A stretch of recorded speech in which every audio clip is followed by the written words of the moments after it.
Ser and estar in our last lesson. Let us revise the situations where we can use ser. Ser can be used to express place of origin, occupation, nationality, essential qualities, religious or political affiliation, the material something is made of, possession, relationship of one person to another, the time, day, and date, and lastly, where an event is taking place. Now let us revise usage of estar. Estar is used to express geographic or physical location except when referring to where an event is taking place or referring to place of origin, and state or condition. For example, being sick, being lost, etc. In today's lesson, we will learn about how to deal with emergencies and seek help in Spanish-speaking countries. Today, we will learn some important travel vocabulary and some phrases related to emergency situations or if you need to seek help. All right, let's start with some common signs that you will encounter when traveling to a Spanish-speaking country. Let's begin with the common signs. Open in Spanish is abierto. Can you try saying that? Abierto. Closed becomes cerrado. Try that, please. Cerrado. Good. Entrance will be entrada. Will you say that? Entrada. Moving on, exit becomes salida. Can I hear you say that? Salida. Push translates into empuje. Say that, please. Empuje.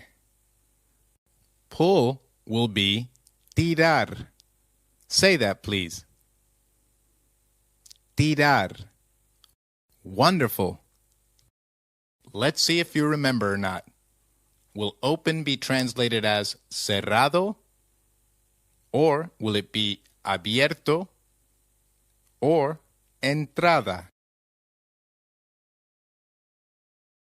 Open will be translated as abierto. Hope you got it right. How will you say closed in Spanish? Will you say cerrado? Or salida? Or entrada? Will it be the first, or the second, or the third? Closed will be translated as cerrado. Hope you got that one right. If not, let's say it one more time. Close is cerrado. Great. Now try translating push. Will you translate it as tirar, or salida, or empuje? Push will be empuje. Did you get it right? How will you translate pull in Spanish? Will you translate it as tirar, or salida, or empuje? Pull will be translated as tirar. How will you translate entrance? Will it be entrada, or salida, or empuje? Entrance will become entrada. It is easy to remember as it sounds similar to the word entrance. Great! Now let us quickly revise the phrases we learned. Open in Spanish translates to abierto, whereas closed becomes cerrado. Entrance will be entrada. Exit becomes salida. Push translates to empuje. And lastly, pull will be tirar. So remember these signs to get your way around. All right, now let's look at some phrases that will help us deal with emergencies. Let's start with a basic one, how to seek help. Let's look at some phrases to seek help. Help in Spanish is translated as ayuda. Can you try that, please? Ayuda. Now, let's look at a phrase using this. I need help becomes necesito ayuda. Can you say that? Necesito ayuda, where need is translated as necesitar. Hence, I need becomes necesito. I need help, therefore, becomes necesito ayuda. Great! Now let's look at some phrases like I'm lost or I'm injured. Now, as you may know, lost and injured take up the form of adjectives in these examples. The verbs that these are derived from are to lose and to injure. To learn how to convert verbs into adjectives, let's learn the concept of past participles. A participle is a word that shares some characteristics of both verbs and adjectives. In both Spanish and English, past participles can come in quite handy. They can be used to create adjectives. In English, the adjectives selected or broken are derived from the verbs to select and to break, respectively. For example, that pot is broken. Here, broken describes the noun, the pot. Hence, broken becomes an adjective which is derived from the verb to break. In Spanish, the past participle of regular verbs is formed by adding ado or ada to the stem of AR ending verbs for masculine or feminine genders respectively, and ido or ida to the stem of ER or IR ending verbs for masculine or feminine genders respectively. An S at the end is added for plural forms. Let's look at some examples to understand this better. The verb to injure becomes herir. In English, the corresponding adjective will be injured. To convert it into an adjective in Spanish, we would replace the ending IR with ido for a male. This changes herir to herido for masculine gender and herida for feminine gender. We can add an S at the end for plural forms. So, to injure is herir, whereas the adjective injured will become herido when used with a singular masculine subject.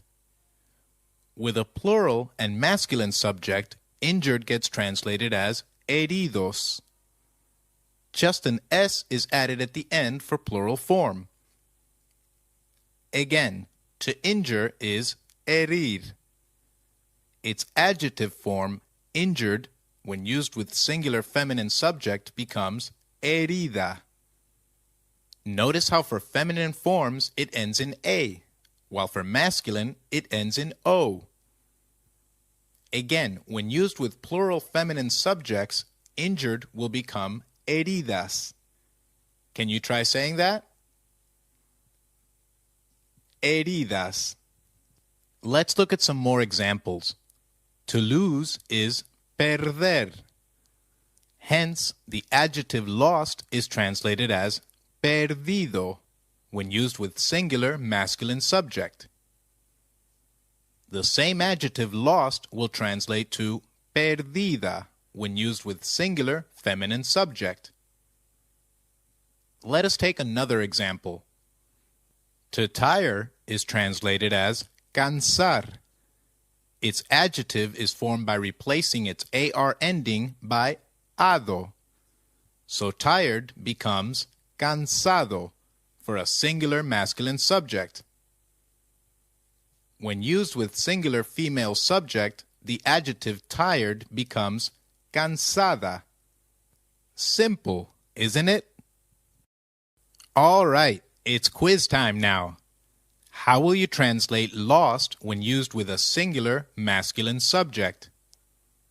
Will it be perdido, or herido, or herida?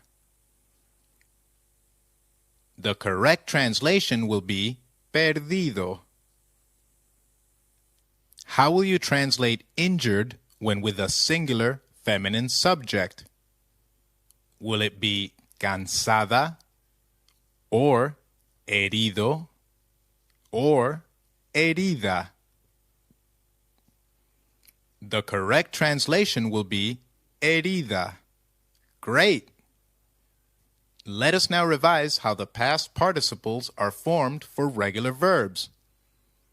In Spanish, the past participle for regular verbs is formed by adding ado or ada to the stem of AR ending verbs for masculine or feminine genders respectively, and by adding ido or ida to the stem of ER or IR ending verbs for masculine or feminine genders respectively. S is added at the end for plural forms. Good. Moving on, now let's look at some phrases which use these words. Let us look at the phrase, I'm lost.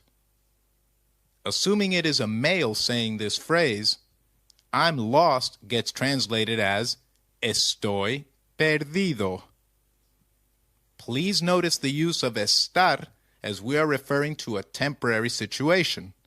One is usually lost for some time.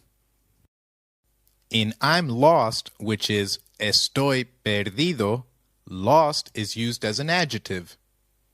Same way as tall is used in I am tall. So when used as an adjective, lost translates to perdido. Good. Let us learn another phrase. I am sick. For a female speaker, I am sick will be translated as estoy enferma. Sick becomes enferma and is used as an adjective. Note that it ends in A because we have assumed a female speaker. Let's look at another important phrase. I am injured. Injured is an adjective made from the verb to injure. To injure is herir. Hence, I am injured, when used for a male, will be translated as estoy herido. Once again, injured is translated as herido and is used as an adjective.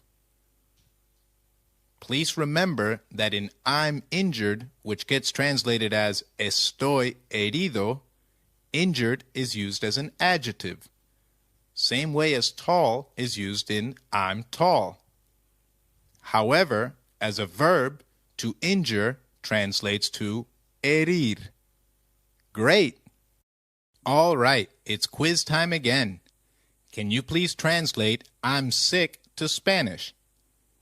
Is it going to be soy herido? Or will it be estoy enfermo? Or estoy herido?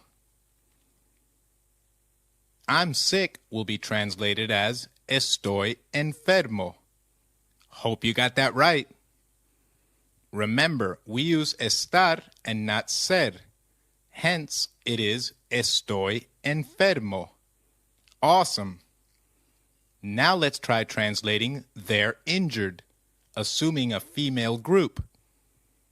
Will you translate it as están heridas, or están herido, or están heridos?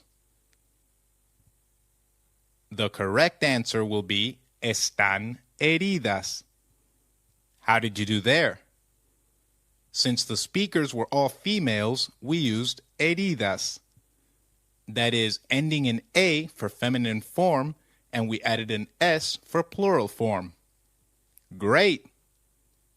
Let's quickly revise the words learned so far. The adjective lost when taking up singular form becomes perdido or perdida, and for plural forms it becomes perdidos or perdidas, for masculine and feminine subjects respectively. The adjective sick becomes enfermo or enferma for singular subjects, and enfermos or enfermas for plural. And lastly, the adjective injured will get translated as herido or herida for singular subjects, and heridos and heridas for plural. Whether to end in O or A depends on the gender. Great! We will now use the adjectives in a conversation. Today's conversation is Mark, where are you? Lisa, I am lost. Lisa, how are you? Mark, I am sick, and you? Lisa, I am tired. Mark, where are they? Lisa, they are at the hospital. They are injured. Let us translate the first part of our conversation. Where are you gets translated to ¿Dónde estás? In Spanish. And I am lost becomes Estoy perdida. Mark says, ¿Dónde estás? To which Lisa replies, Estoy perdida. Since Lisa is a female, she will use perdida. The second part of our conversation goes like this. How are you becomes ¿Cómo estás?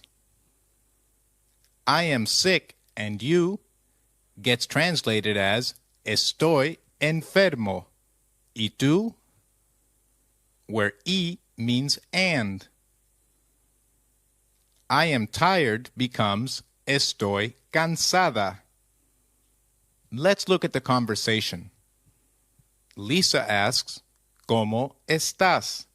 To which Mark replies, Estoy enfermo. ¿Y tú? Lisa further says, Estoy cansada.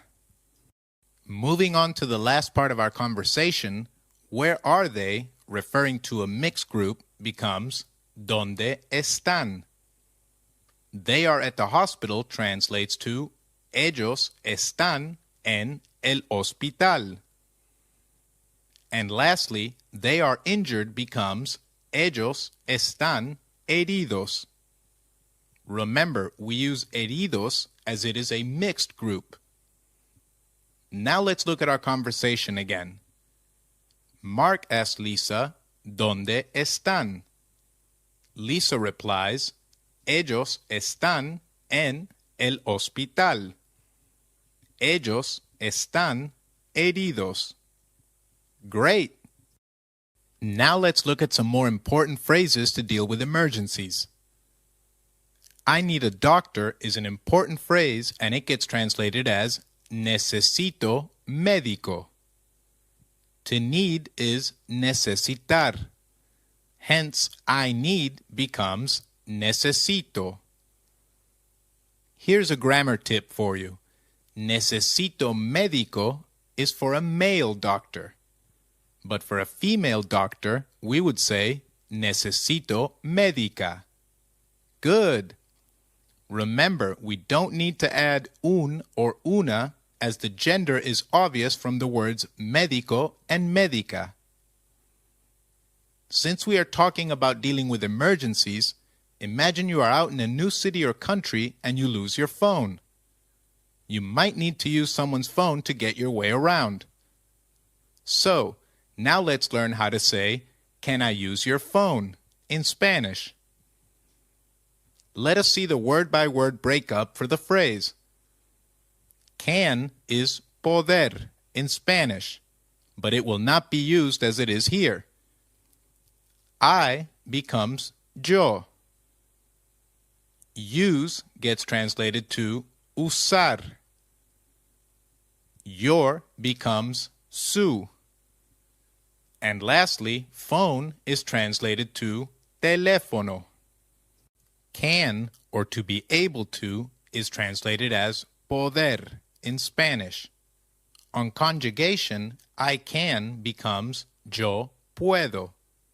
Remember that on conjugation, it undergoes a spelling change. The O gets converted to UE. The pronoun yo can be omitted here as it is obvious. Therefore, can gets translated as puedo. For I, the translation is omitted. Use becomes usar. Your gets translated as su. And lastly, phone becomes teléfono. Remember that we already conjugated can, hence we do not need to conjugate to use or usar. Since can, or to be able to, is already conjugated, the next verb is used in its infinitive form. Infinitive form is the most basic form of a verb. In Spanish, infinitives always end in AR, ER, or IR. In English, the term is usually used to refer to the to plus verb form of the verb, such as to run, to eat, etc. Hence, the infinitive form of to use is usar, and will be used as is in this sentence. Thus, can I use your phone translates to ¿Puedo usar su teléfono? The possessive adjective your translates to su when used formally. Can you try saying, can I use your phone? ¿Puedo usar su teléfono? Great! Let's look at another important phrase that can help you with emergency situations. Where is the police station? Let us see the breakup for this phrase. Where becomes donde. Is translates to está. The becomes la. And police in Spanish is policía. And lastly, station becomes estación. Here the police got translated into policía, and station became estación. However, the police station is la estación de policía, literally meaning the station of police. Police station takes up feminine form, hence we have used la. Therefore, where is the police station gets translated to ¿Dónde está la estación de policía? The police station is la estación de policía in Spanish. Can you say that, please? ¿Dónde está la estación de policía? Brilliant! It's quiz time again. How will you translate, can I use your telephone, in Spanish, assuming a formal context? Will it be poder uso su teléfono? Or puedo uso tu teléfono? Or puedo usar su teléfono? Can I use your telephone in Spanish will be ¿Puedo usar su teléfono? How did you do there? Let's try another one. How will you say, where is the hospital in Spanish? Will you say it as ¿Dónde es el hospital? Or ¿Dónde está el hospital? Or could it be ¿Dónde está la hospital? Where is the hospital is translated as ¿Dónde está el hospital? Remember, hospital is masculine, hence we use el. Now try translating I need a doctor. Is it necesitar un médico? Or necesitar una médico? Or necesito médico? The correct translation is necesito médico. Did you get that right? Now try translating where is the embassy? Let me give you a hint. Embassy takes up feminine gender and is translated as embajada. So, is it ¿Dónde está la embajada? Or ¿Dónde es la embajada? Or will it be ¿Dónde está el embajada? Where is the embassy becomes ¿Dónde está la embajada? Did you notice that embajada is pronounced as embajada? We learned earlier that the letter J takes up the sound of a stressed H in Spanish. Let us revise some words that we learned from the quiz. Police station in Spanish is estación de policía.